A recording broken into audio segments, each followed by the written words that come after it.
문재인 정부 마지막 국정감사가 법사위원회 등 12개 상임위원회에서 진행되고 있습니다.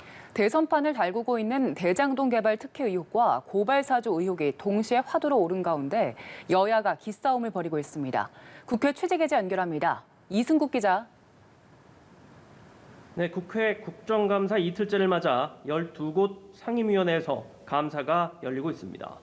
법사위와 국토위 등 이른바 대장동 의혹과 관련이 있는 상임위에서 여야가 치열하게 맞붙고 있는데요.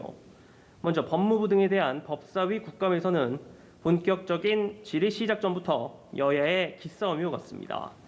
국민의힘 의원들은 대장동 의혹 연루 인물에 대한 출국 금지 내역 등을 제출해달라고 요구했고, 민주당 의원들은 고발 사주 의혹과의 연관성 확인 차원에서 윤석열 전 검찰총장의 총장 재직 당시 징계 의결서 제출 등을 요청했습니다.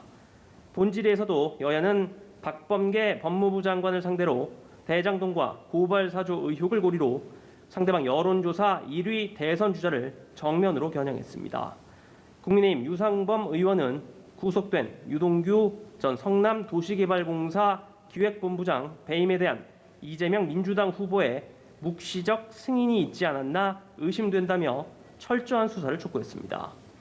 이에 맞서 민주당 김영배 의원은 고발 사주 사건은 윤석열 국민의힘 예비후보 지휘하에 이뤄진 선거 개입 시도라는 게 합리적 추론이라며 확인이 필요하다고 지적했습니다.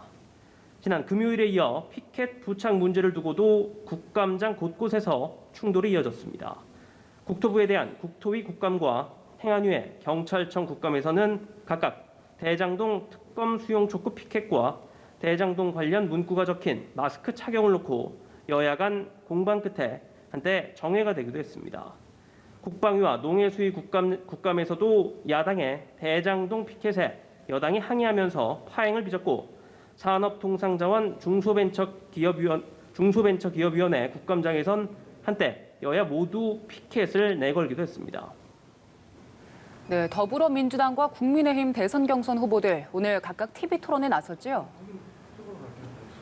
네, 먼저 더불어민주당 대선 주자들은 오늘 오후 5시 50분 13번째 TV 토론에서 맞붙습니다. 100분 동안 진행되는 토론에서는 대장동 의혹과 관련한 이재명 후보의 책임론이 주요 쟁점이 될 전망입니다. 민주당은 오는 9일과 10일 각각 경기와 서울 두 곳의 지역 순회 경선만을 남겨두고 있습니다. 2차 컷오프 결과 발표를 사흘 앞둔 가운데 8명의 국민의힘 대선 경선 예비 후보들도 TV 토론에서 격돌합니다. 토론은 경제 분야에 대한 공약 검증 토론과 주도권 토론 방식으로 1시간 50분 동안 진행되는데요. 윤석열 후보의 이른바 위장당원 발언, 그리고 앞선 토론에서 손바닥에 왕이라는 글자를 적고 나온 것 등을 두고 경쟁 주자들의 공세가 집중될 것으로 보입니다. 지금까지 국회에서 전해드렸습니다.